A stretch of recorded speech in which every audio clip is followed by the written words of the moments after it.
All right, good morning, everyone, and welcome. We're so excited to have you join us today for this webinar. My name is Megan Blackmore, and I am a learning coordinator at the Invasive Species Council of BC.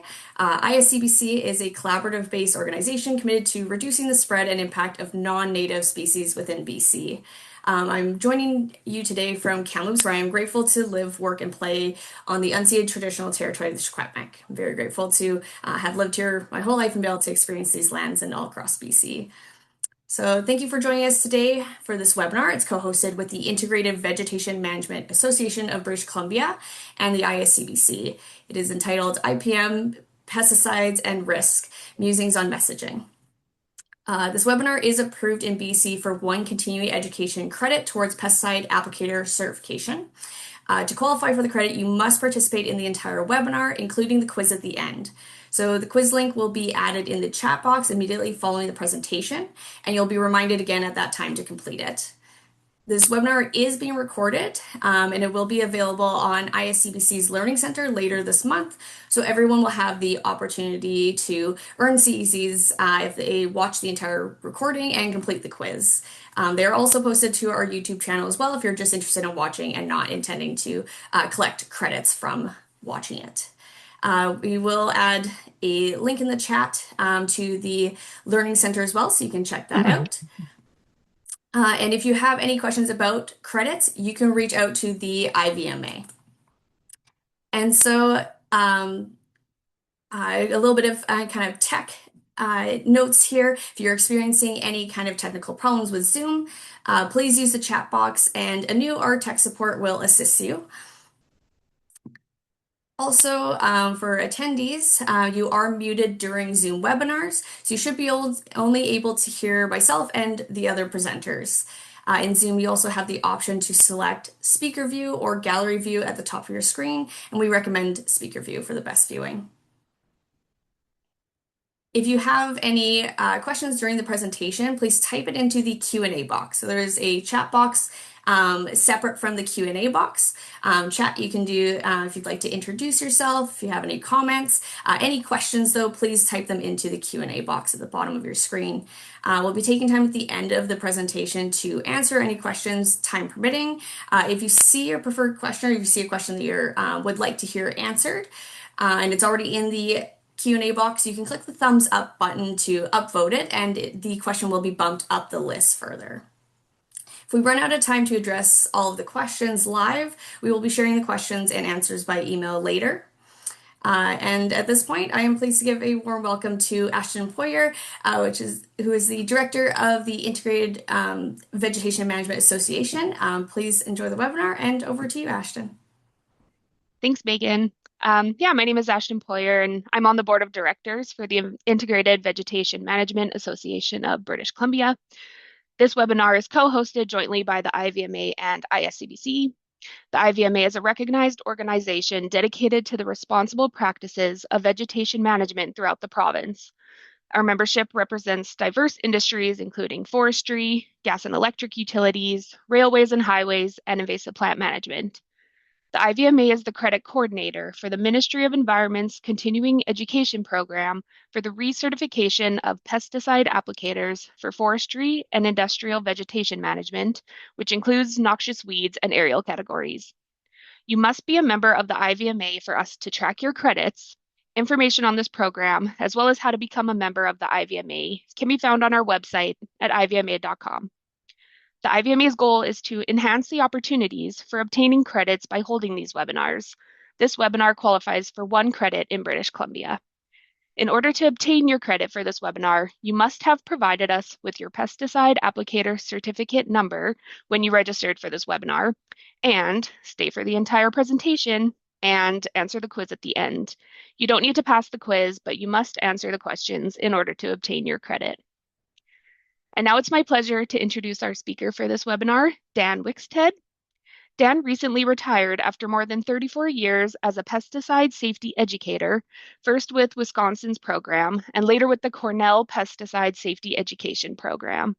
He developed pesticide applicator certification training manuals and exams, served as a resource to the public, and provided information and outreach support to Cornell researchers.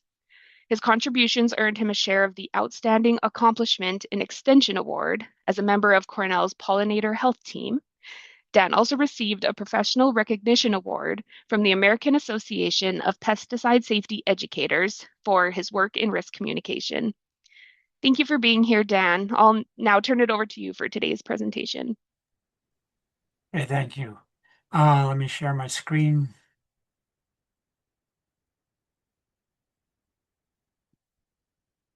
Uh,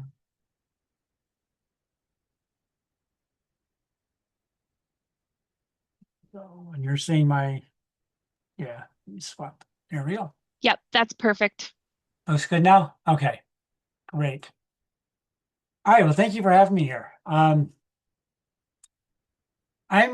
guessing when I talk to groups such as yourselves that you get questions about pesticides not only at work, but also in your personal life. I know I certainly do.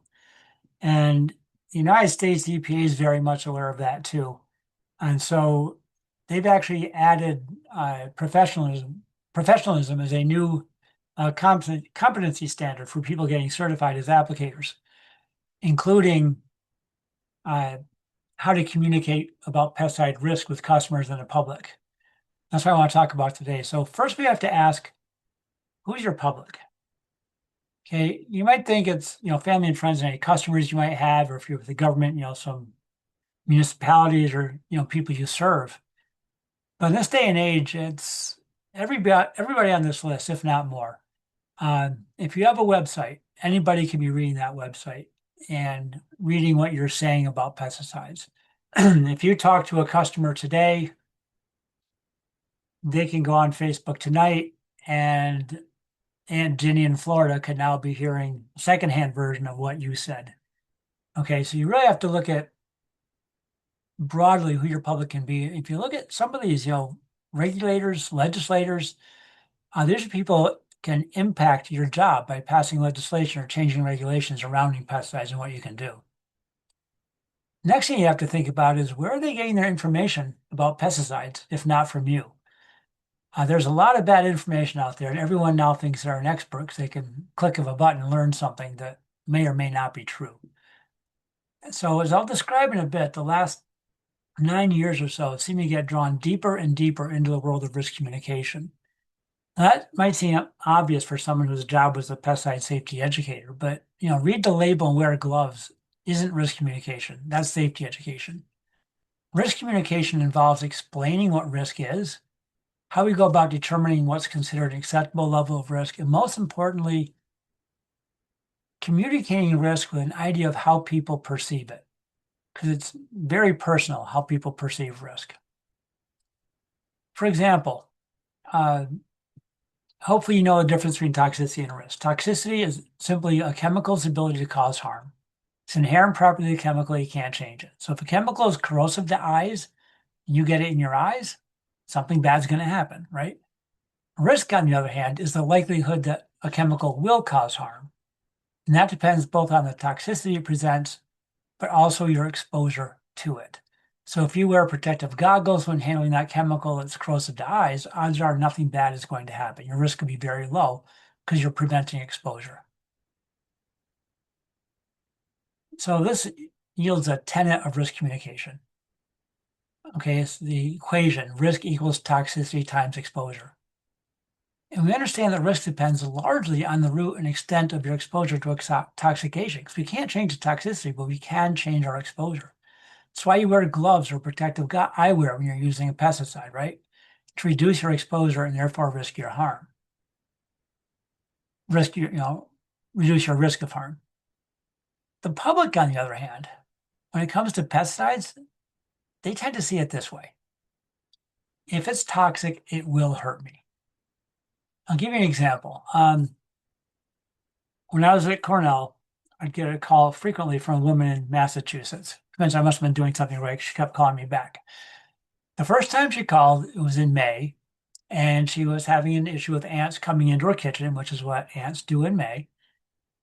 And she said she'd contacted a pest control firm, and they recommended taking several steps, one of which was applying a barrier insecticide treatment around the outdoor foundation of the house to keep ants from coming in.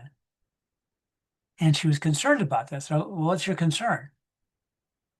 Remember, this is May. She said, well, I just found out my daughter is pregnant. If they make this application, will it be safe for her to come to Thanksgiving dinner in November? And shamefully, I admit that on the inside, I chuckled a little bit because I know so much about pesticides, but my risk communication hat came on very quickly. And I just looked at it as this is a woman who's concerned about the health of her future grandchild. And if we look at it that way, we can relate to the person. So, one thing I mentioned was how little chemical is actually applied. I looked at the label. It was slightly to relatively non-toxic. That made her feel better. The two things I really talked about was one with EPA, they make sure that the amount of exposure that could happen has to be low enough to protect infants and children, including developing fetuses. She didn't know that. But the big thing was when I talked about exposure, I said, okay, if your daughter comes in November, how much time is she going to spend in contact with the outside foundation of your house? And she said, well, she's not. I said, so how is she or her baby going to be exposed to the pesticide? And that made her realize, yeah, it's really not going to be an issue. So she felt better. A couple weeks later, she called me again and said she was confused because she found a dead ant in her house. And she said, I thought the idea of the spray was to keep ants from coming in. So I explained what happens is once the spray dries, it's going to kill the ant in one of two ways. They're going to walk across it, and if it's a contact poison, it'll kill it. If it's a stomach poison, the ant will ingest it next time it grooms and cleans its feet, and then it will die. But either way, the ant probably knows how to get into your house already, and it just got in before the chemical had a chance to kill it. And I thought that would make her feel fine, but it got actually more worried. She said, are you saying that ants are tracking insecticide into my house? What should I do? And she was all nervous. So again, I explained how little is involved. Her exposure is going to be basically zero. And she felt better. But this is what I consider an exaggerated perception of risk from pesticides, as opposed to the risk, we want them to all perceive risk from pesticides. We know pesticides pose risk. What I consider a healthy perception is, okay, read the label, see what it can do, use appropriate steps to mitigate your risk. But this exaggerated sense of risk, where does it come from? Part of it's innate, how people perceive risk. Key research shows that these 7 factors play a key role in how people perceive risk. As an example, a study showed that people perceive less risk from getting an X-ray, process in which they're directly irradiated, than from having a nuclear power plant that could be hundreds of miles from their home. Why? Well, look at the left side here, along the yellow arrow. The X-ray is in the person's control. They choose whether or not to get it. They see a benefit because it's going to help them find out what's going on. They're familiar with it. They've been getting X-rays from kids, and they trust a doctor or dentist that, okay, let's take an X-ray, find out what's going on so we can fix the problem, right? Whereas on the right side here, the nuclear power plant is completely out of the person's control. It's imposed on them. They don't see a benefit because the lights already come on when they flip the switch, right? It's exotic. How does nuclear power work? I don't know.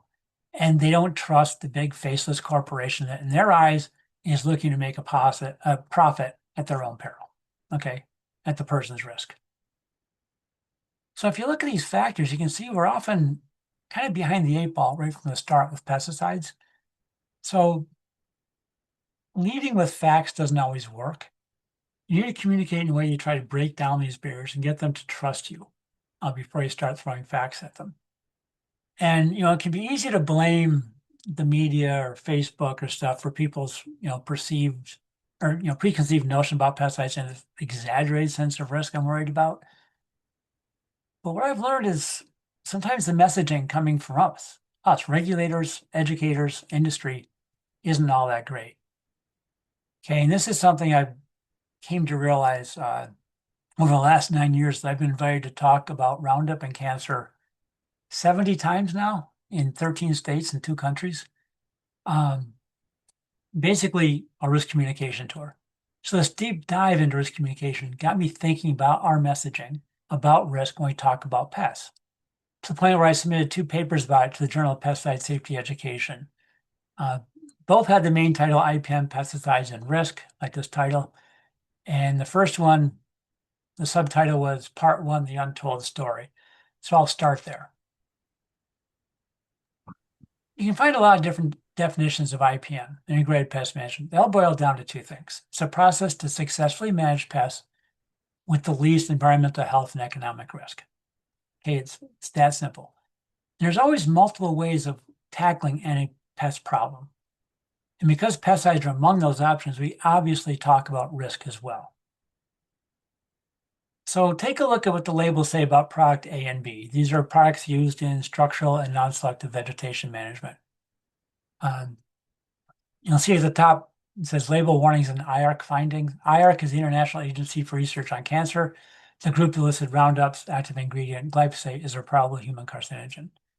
If you look at these warnings, you can imagine we've all relayed these hazards to people who might talk to us about these products. And you can possibly imagine a state legislature or a legislature in a territory maybe banning or limiting the use of this potentially cancer-causing non-selective vegetation management product on public land, right? Well, no, because these products aren't pesticides. So no worries, perfectly safe, right? At least that's the message the public hears from us. So look at it this way. If you're spraying a pesticide in your backyard, or maybe you're mixing load in, getting ready to spray, and you spill some, gets on your hands, soaks the cuff of your shirt, do you just keep on going and spray the yard? No, you're going to take that shirt off. You're going to wash your hands, okay, before you do anything else. You're going to get rid of any of that exposure before you take another step, okay? So now be honest with me. Do your work clothes look like this after using caulk or silicone sealant around your house? Do you perhaps maybe, when you're putting on that caulk, you kind of do this, get that nice smooth bead, right? Why? The label says avoid contact with skin, wash off immediately, all those things. Fact is, the idea to respond immediately to pesticide exposure is ingrained in us. That same response to another chemical, silicone sealant or caulk, isn't. Okay?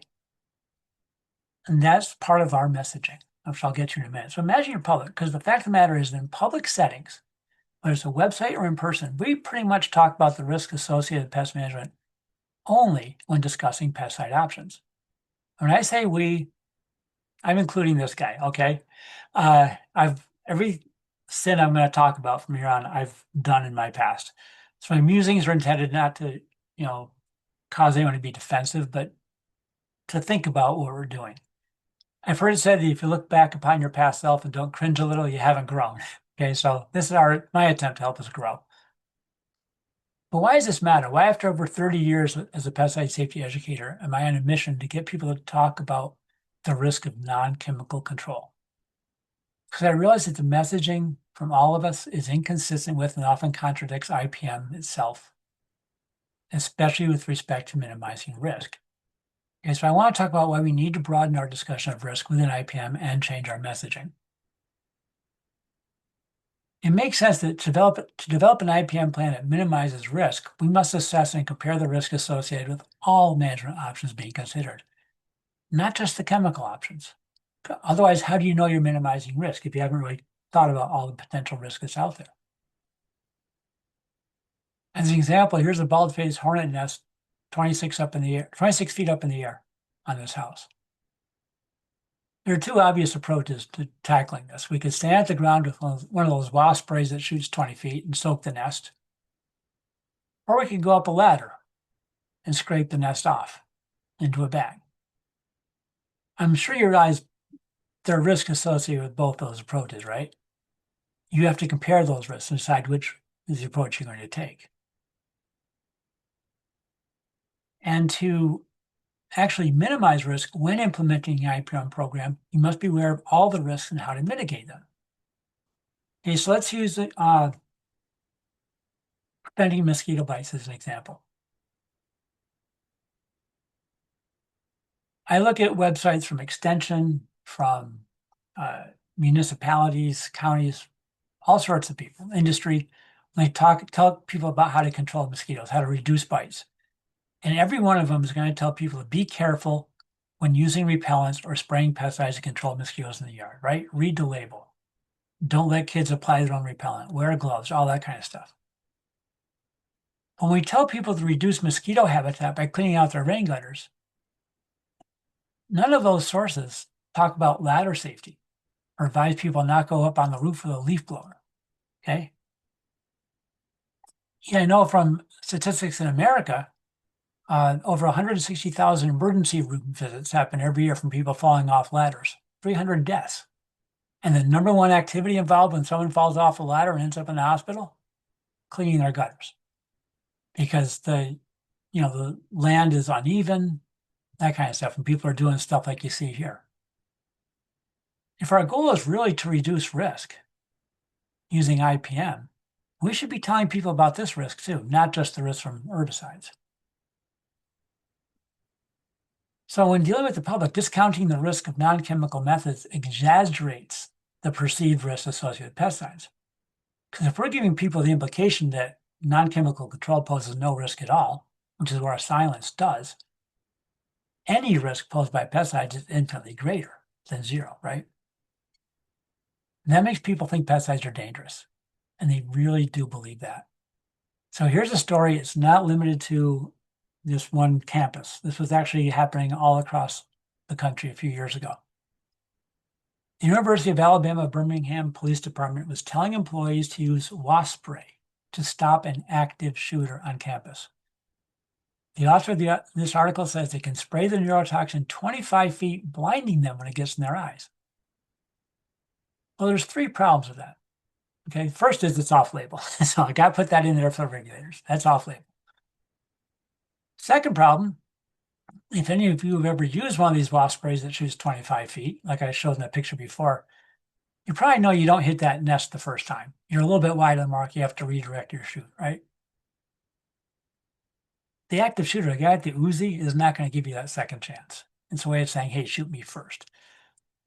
But more to the point, if you look at the label of those pesticides, they're not even so much as mildly irritating to the eyes. In fact, the one I have in my storage department right here at home doesn't even have the standard rinse your eyes for 15 minutes.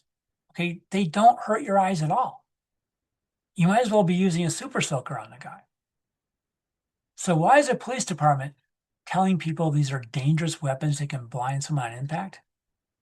Because it's a pesticide, and they have this exaggerated sense of risk. And implying a lack of risk for non-chemical options gives a false sense of safety that makes risky behavior and poor decision-making more likely. There's an occasion dealing with this last point that really got me thinking about all this. Back in, I think it was 2019, I was at an EPA conference on risk communication. They asked me to come and give my glyphosate presentation. It was in Washington State. And some pesticide regulators from the state were there, heard my presentation.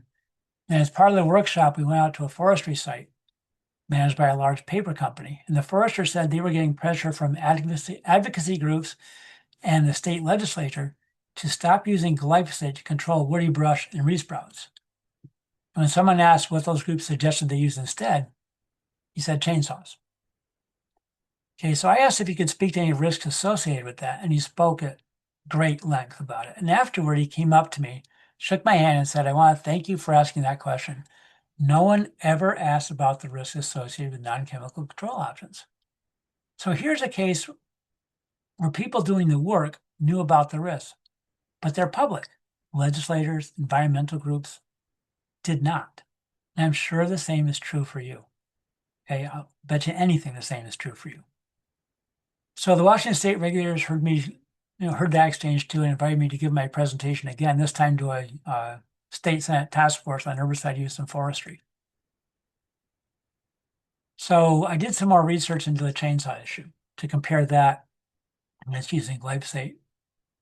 And among a few of my findings, timber industry has the highest percent of hearing loss. Top cause of hospitalization in the industry is cutting action of a saw. Engine exhaust is a possible human carcinogen, as with the string trimmer.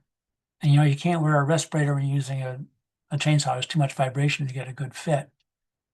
And 30 million gallons of chain oil are left in the environment from forestry operations every year, and it does not have a good impact on the environment. And then I came across this publication from the British Columbia Ministry of Forests. We're looking at same thing I was, comparing manual brush control to using herbicides. And I saw this great quote in here.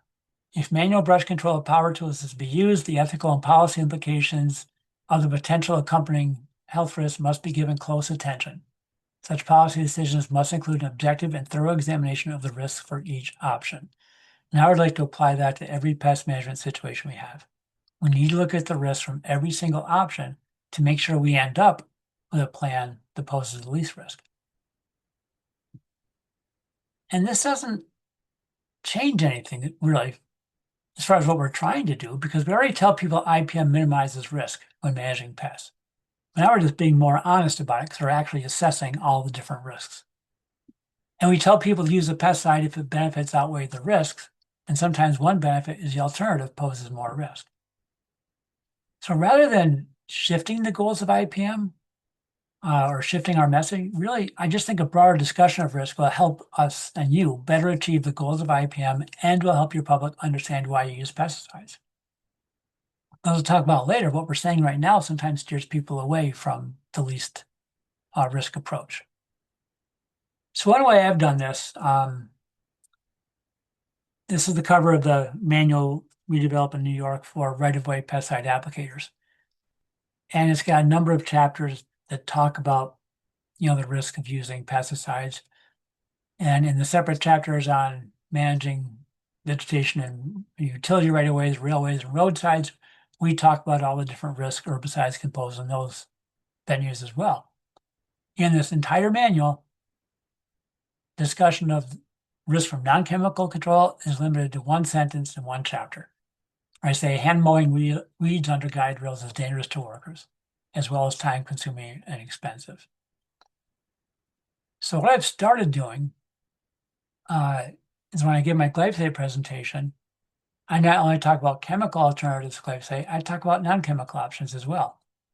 And I use string trimmers as an example because there are some municipalities in New York State are getting pressured to use string trimmers instead of herbicide. So it's easy to mow a roadside, but it's not so easy to mow around the guide rail. So a common practice is to drive by in a truck, spray some herbicide along the guide rail. And now these crews are being asked to use string trimmers instead. So what are the hazards and risks of doing that? Well, they're loud, so hearing loss, nerve damage from vibration, and rocks being thrown up to 50 feet can be a problem. In fact, rock was thrown through a windshield of a car not too long ago here in New York. And those hazards are listed right in the manual of the string trimmer I have hanging up in my garage. Then there's that exposure to the gas exhaust I talked about before. And if you've ever used a string trimmer, you go to the store, you get those plastic spools, and then after a while, you have to go back and get another one. Why? Where'd it go? It's because it's broken up into small pieces left in the environment. The roadside is going to get, rain's going to come, wash it down into a drainage ditch. It's going to lead to surface water, eventually into the ocean. And if you Google plastic pollution in the ocean, it's not a pretty sight. Then I was talking to the person who oversaw roadside vegetation management for the New York State Department of Transportation. And he told me, more staff hours in the shoulder of people using string trimmers increases the risk of them being struck by a vehicle. So that's worker safety. And I said, well, yeah, but that's why you say right lane closed ahead and you have people move over to the left lane, that kind of stuff. And he said, yes, but whenever we have those changes in traffic patterns in roadwork areas, the frequency of vehicle accidents increases because, as you probably know, people aren't the greatest when they're merging in work areas. They always slow down, okay? So he told me that worker and motorist safety was the #1 reason New York State has a roadside vegetation management plan in the first place that uses herbicides. That's why they use herbicides, is motorist and worker safety. imagine if the public knew the DOT was using herbicides to protect them. Why was I almost 30 years into this gig before anyone told me that? Okay. Why aren't we telling the public these things? Because if we don't talk publicly about risk from non-chemical options, others will spread our faulty message that only pesticides pose any risk from our websites, from what we're saying. And that leads to this exaggerated perception of pesticide risk as opposed to a realistic perception of risk.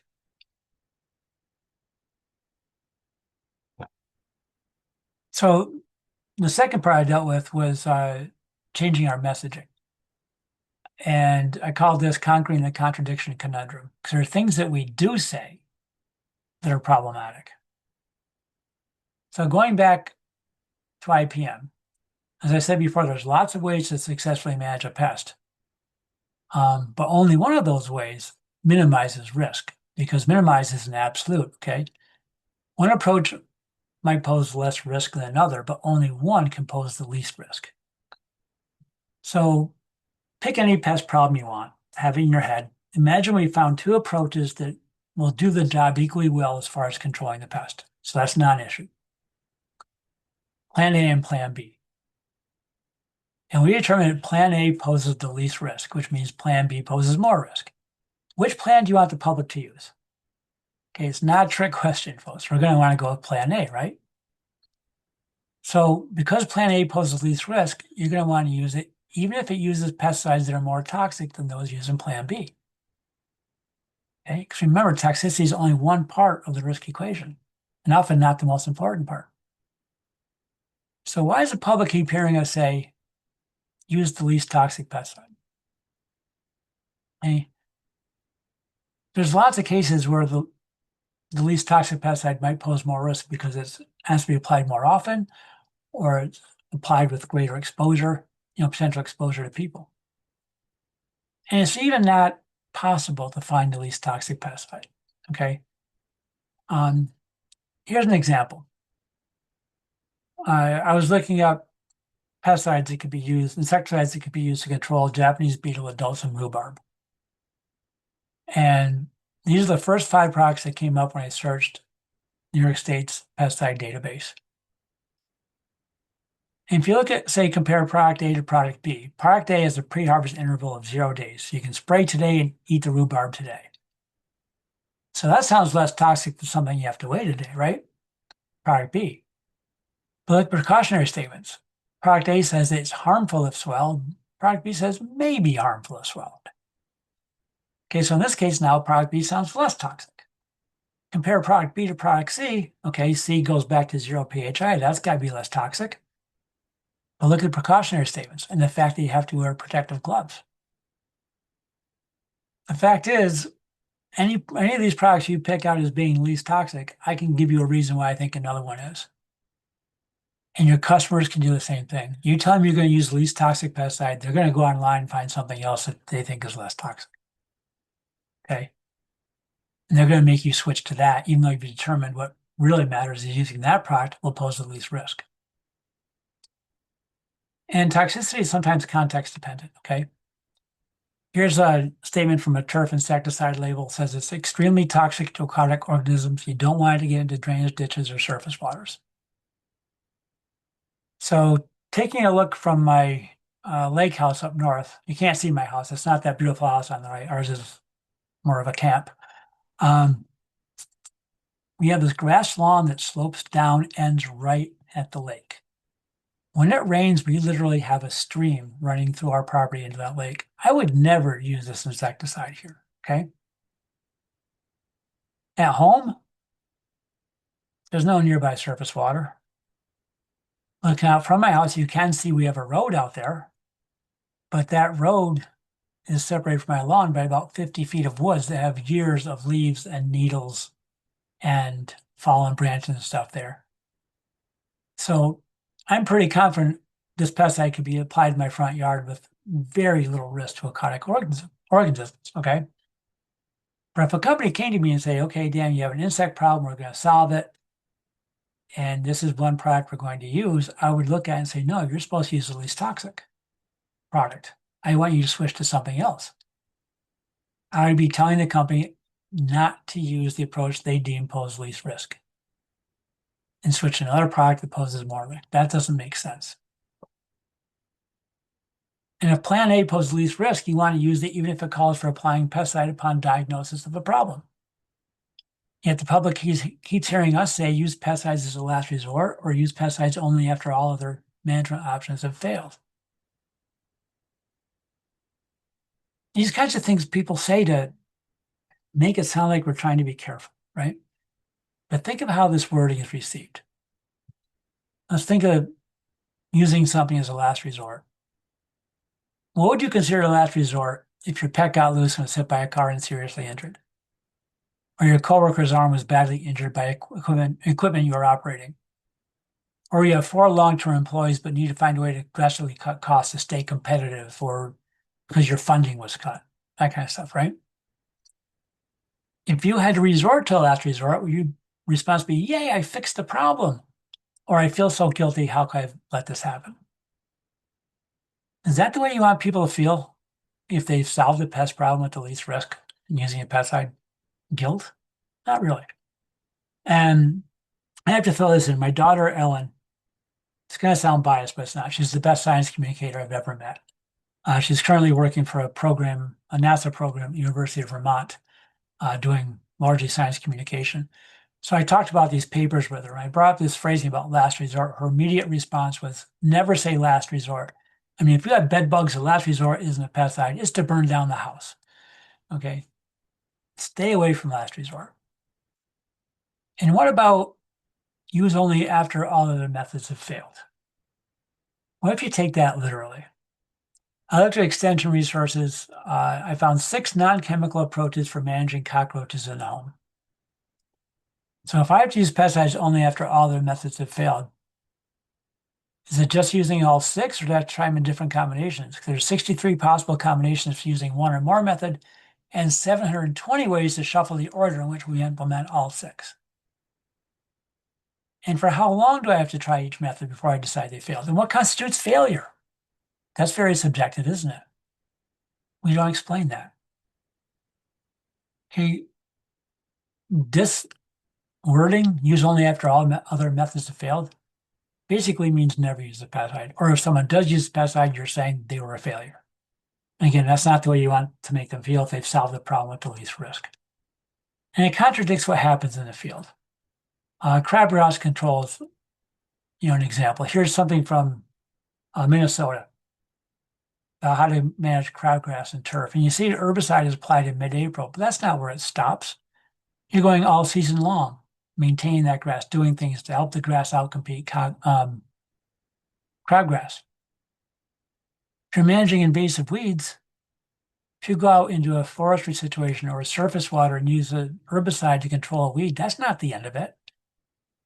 You still want people who are bringing boats into the surface water to clean them out first and make sure they're not transporting vegetation from one water body to the next, right? You haven't stopped managing invasive weeds just because you use a pesticide. They're integrated with all the other tools we're using to control pest. And article I like to bring up is Dr. Kobe Schall at North Carolina State University wrote this article about a year and a half ago. A great article. It's called Turning IPM Upside Down with Baits. And here's a typical IPM pyramid. You might have seen this before. Talks about cultural sanitation practices first, then physical and mechanical control, and you end up with pesticides as what you're using last and least. Well, what he found was in apartment buildings that have cockroach problems, they can go from unit to unit, running along plumbing chases, electrical lines, that kind of stuff. In apartment buildings that have bad cockroach problems, he found the best approach was to go in first with baits and heavily bait the kitchens and other rooms in the apartments to knock down the cockroaches first, and then go to cultural and sanitation practices and vacuums for physical removal. So that's why he thought he was turning IPM upside down. Okay, going with pesticides first, cultural last. Great article. But I would disagree with Dr. Shaw. I don't think he turned IPM on its head. What he turned on its head was the myth that IPM means using pesticides last. Okay. They're used in tandem with other methods of pest control. So since plan A poses the least risk, you'd want to use it even if it uses more pesticide than plan B. But the public often hears one goal of IPM is to reduce the amount of pesticide used. You can't say that because every situation is going to be different. If as a homeowner, all I did when I was ants in my kitchen was take out a can of Raid and spray everywhere, okay, I'd be using a lot of pesticide. If I hired a company to come in, they'd say, well, let's put in a new door sweep, let's caulk around your windows and doors, and let's switch to baits where you see the ants trailing. In that case, IPM would reduce less pesticide. But if all I did was, when I saw cockroaches, was stomp them when I see them, and hired a company to come in, and they said, well, you should use some well-placed baits to knock down that population, then I'd be using more pesticides, okay? You can't say as a blanket statement, every time you go into a pest situation, by using IPM, you're going to use pesticides. Because you don't know what the situation is. It's going to depend on the situation itself. Then there's this phrase, use pesticides only when necessary. It makes sense, right? It doesn't really contradict IPM. And what could be a problem with that? The problem is twofold. One, we never explain when pesticide use is necessary. Again, that's very subjective. That lake house, I bought it with my brother. He's an accountant. I'm an entomologist. We see a bald-faced hornet nest 15 feet up in a tree up there. I'm like, well, that's cool. He's like, I want it dead. You know, like you don't have to kill them, they're fine up there, but he wants it dead. So necessary is very subjective. The other problem is, can you think of any other IPM approach ever used to fill in a blank? Use blank only when necessary. You hear people say use pesticides only when necessary. Do you hear people say, remove vegetation from your bilge pump or your boat before going from one lake to the next, only when necessary? Do you talk about, looking at your vehicle to see if you're here in New York, before you come up from an area where spotted lanternfly is prevalent, check to see if you got any stuck in your car grill, only if necessary. You talk to a farmer, you say use proper planting date only when necessary. You sound like an idiot. Okay, so as with ignoring the risk of non-chemical options, using this statement only for pesticides sends the message that anything is safer than using a pesticide. And the consequences of the messaging are you get this irrational fear that skews the ability to assess relative risks.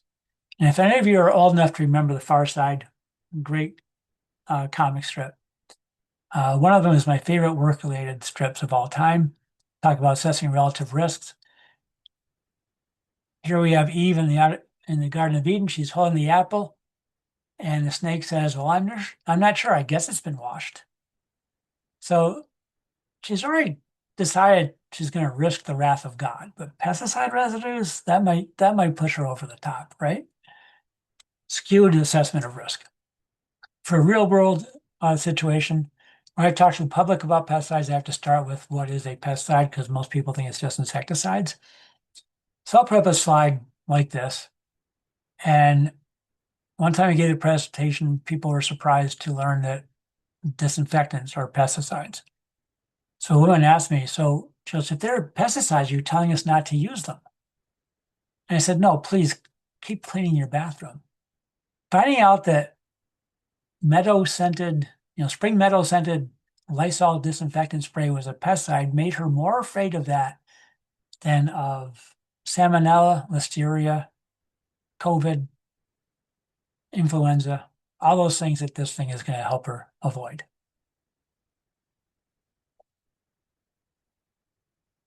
The consequences also lead to misinformed decisions leading to higher risk behaviors. As a woman I know, I've talked to a lot about this. I've never been able to convince her otherwise. I'm going to talk about her daily hair, skin, and body care regimen. It doesn't get too personal, so don't worry. Starts in the shower, obviously. She's got shampoo, store-bought synthetic, conditioner, store-bought synthetic. You got body wash, soap, deodorant, makeup, sunscreen, all store-bought synthetic.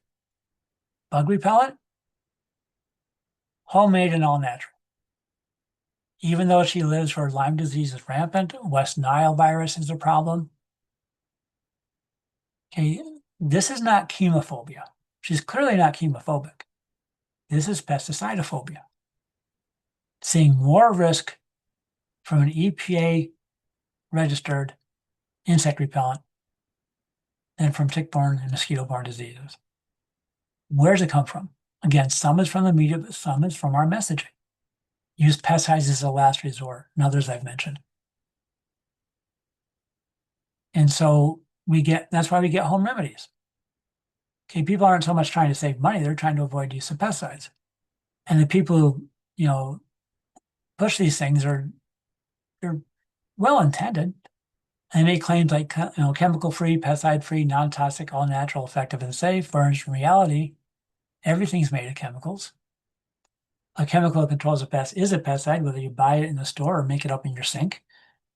Okay, chemicals pretty much have to be toxic to kill things. Most of them use man-made substances like vinegar or dish soap, hydrogen peroxide, and they're certainly, in most cases, not effective, and their safety is not tested. They're often not safe if you actually look what's in them. And another consequence is preference for any alternative, even if ludicrous. A few years ago, Zika was detected in the United States, I think in Florida. It's a mosquito-borne virus.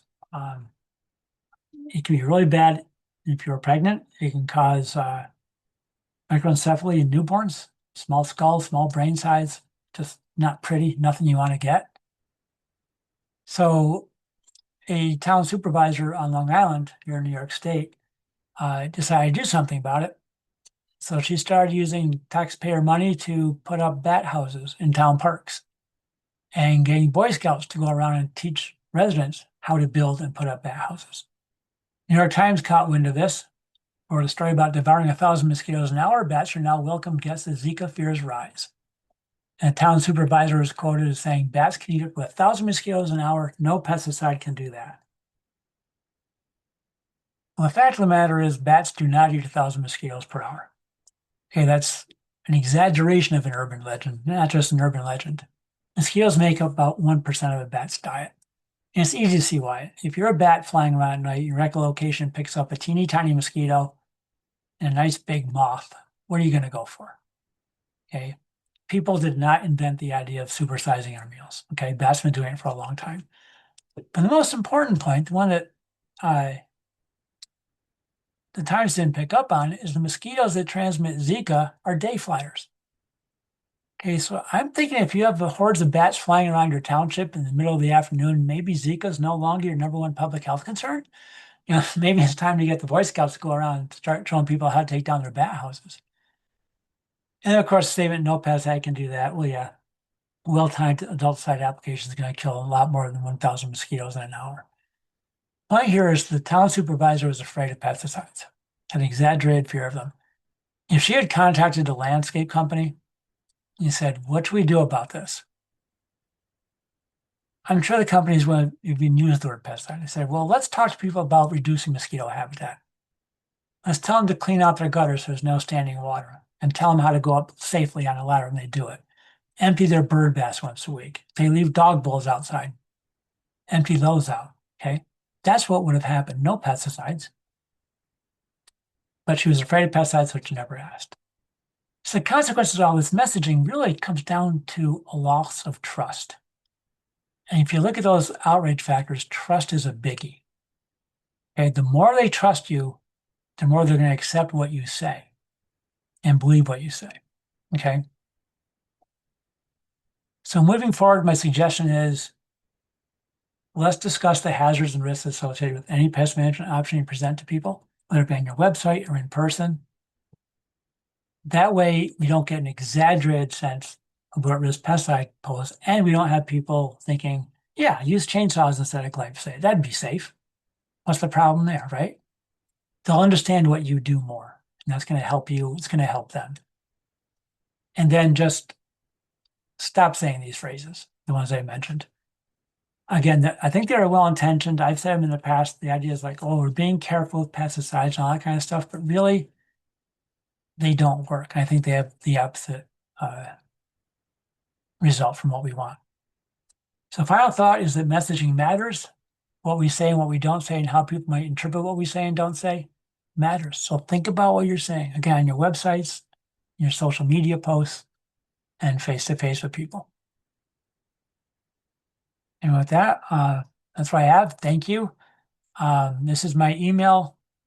I'm retired. You'll get a message saying I'm retired, but it also says if you have a question specifically for me, I will get back to you. So don't worry about it. I will get back to you.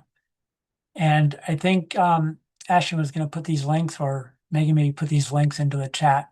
These are the two articles I wrote. They're very light reading. They're meant to just be commentary, light, fun reading to generate some thought and discussion among folks like us. So with that, I want to say thank you. And if we have any questions, do you want me to stop sharing now? Yep, if you want to Okay. stop the share now, we can get on to the Q&A. We have posted those links into the chat so people are able to access them. We'll include them in the follow-up email as well. So thank you so much, Dan. I learned a whole lot myself, and I thought that was a really wonderful presentation.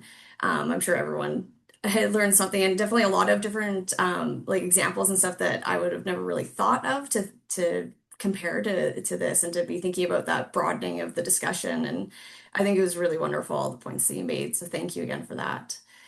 For the Q&A session, again, if you have a question, we have the Q&A box at the bottom of the screen. The quiz is now open, so you can be completing that at any time. Either there will be a link in the chat or by scanning the QR code that is on screen. And then as you're completing that, we can do our Q&A session. So let's check if there is any kind of Q&A, any questions that have come in.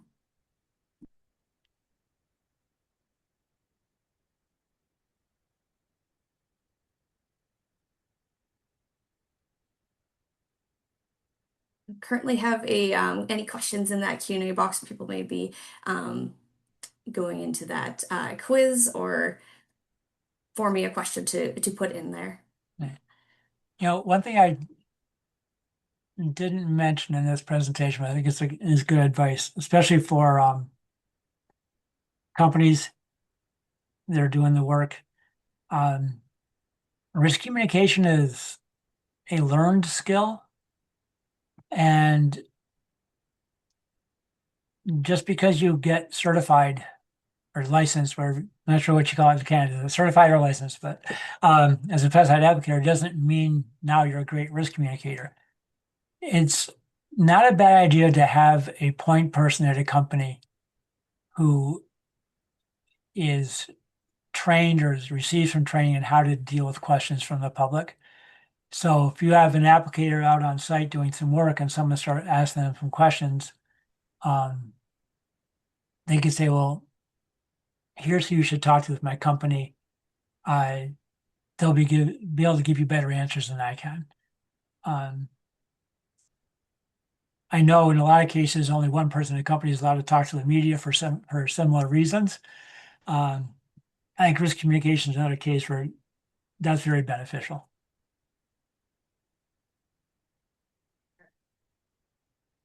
We do have a question that has popped into the Q&A. So it says, great presentation. Would you be able to speak to the challenge of overcoming people's use of the precautionary principle? Example, tobacco is fine, but isn't now. Not saying that it's wrong to have, but at a point, it's at a point that comes up. Sorry, I'm just trying to read that. And relates to your trust comments. So asking about the precautionary principle?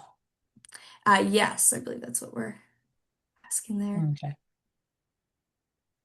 Okay. My concern with the precautionary principle, I do have a concern with it, is that on another talk I give about glyphosate, I emphasize that we should not use the word safe.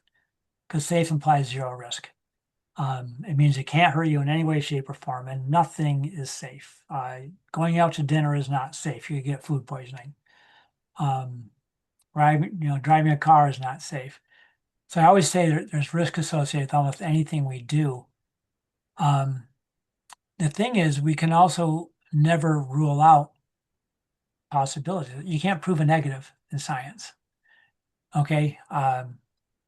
All the national regulatory agencies, including Health Canada, EPA, that have looked at glyphosate, for example, say it's not likely to pose a carcinogenic risk at the levels of exposure we expect. Okay. They can't say it doesn't cause cancer, because maybe in one case in a million it could, or under certain circumstances it might, kind of thing.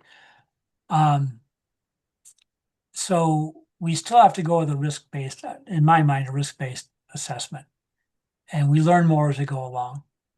I know in the case of glyphosate, the amount we're allowed to be exposed on a daily basis is extremely low compared to any amount that's shown any adverse effect in tested animals.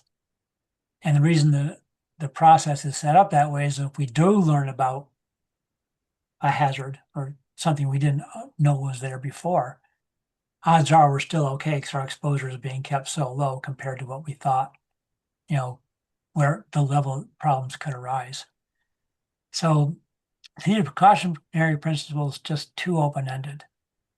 You can't say it's never going to cause a problem. All we can say is, to the best of our knowledge, using it this way, the risk should be very low, but we're constantly looking for more information to make sure, and we adjust as time goes on.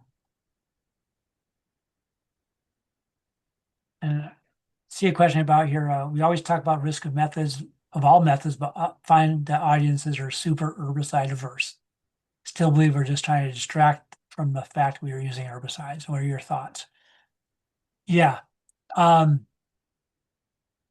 this problem is not going to be solved overnight. We created it over the long term, to be honest. I think in part for a long time, not talking about those risks and also using the phraseology I've mentioned. We sort of dug a hole for ourselves. So I just think you have to bring it up and make it personal. One thing about toxicity is another phrase that, toxicity equals proximity. So, if someone's worried about the effect of an herbicide on the environment, they're comparing that, or on their health, they're comparing that to the effect of a chainsaw on you. And risk assessment is all about this guy. It really is. I say it's very personal. So they're comparing the risk to themselves versus a risk to you. Or to something else that doesn't affect them. So you kind of have to understand that and not blame them for it. It's a survival mechanism that all animals have. Okay. So you just have to recognize it and say, no, we are aware of the risk that herbicides pose. That's why do you read the label and you use it at home? Because most people don't. We read the label, we take all these, steps. We're the ones using it. We're at the biggest risk of anybody. So we're being very careful with it. But yes, these other things do pose problems. And, explain what IPM is. Solve the pest with the least risk. So you can't ask us to ignore these other risks. We have to look at it and come up with the best way of doing it. And if it uses an herbicide, that's the way we go. If it doesn't require an herbicide, there's no reason to use it. But it's going to take time. But the more that you do it, the more you encourage other people to do it, I think eventually it'll help.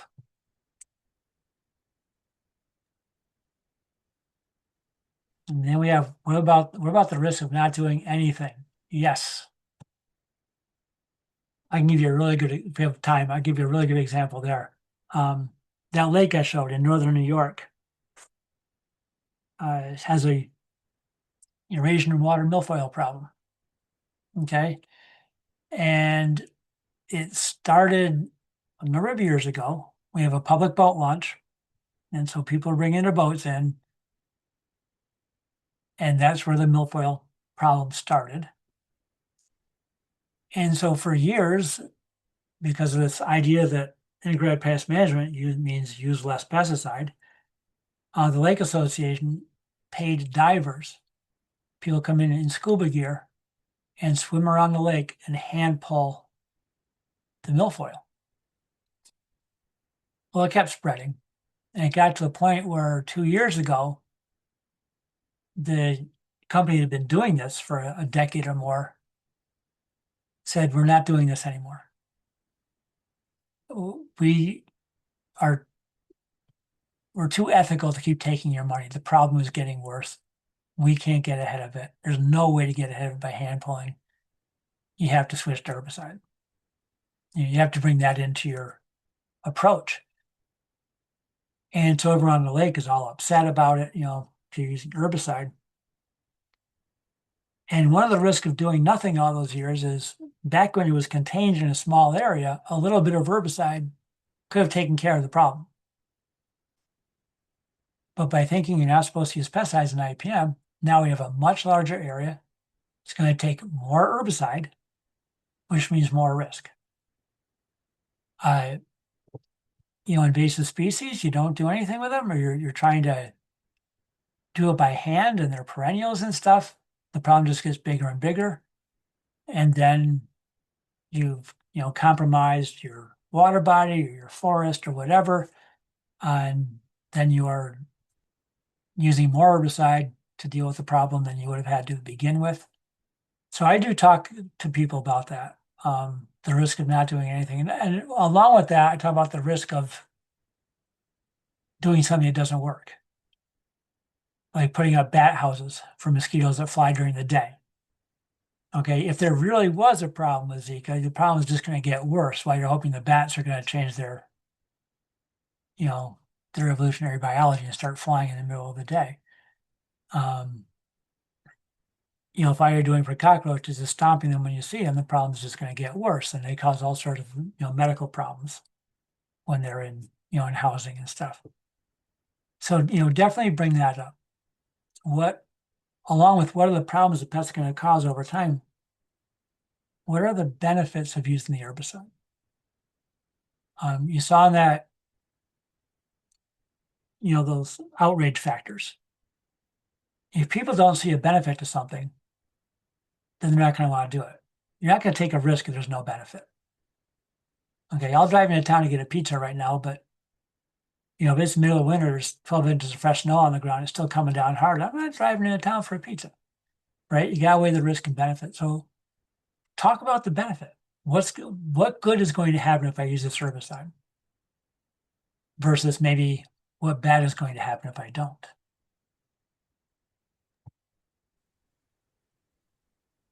Those are really great points, and just adds to the whole broadening of that discussion on. I think it's really great. All of the information that you have provided in your presentation is really wonderful.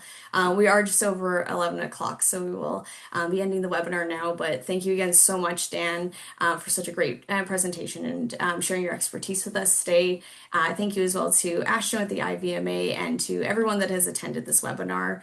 We will be sending out a link to a short survey for all participants after this webinar. We encourage you to fill it out so that we can get your feedback for ideas in future webinars and appreciate any feedback.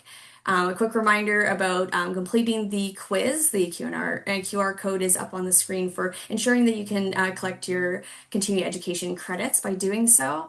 Again, we'll also be sending a follow-up email with links to the recordings. It looks like we have a couple of questions that came in as well towards the end, so we'll be reaching out to Dan for some answers for that we can then follow up with as well. And also note if you're not a member of IVMA or ISCBC, there will be links in the chat for information about joining as a member. With that, we'll conclude the webinar, and thank you everyone for joining us. Have a great rest of your day. Okay, thank you. Thanks, Dan. Bye, everyone. Okay. Bye.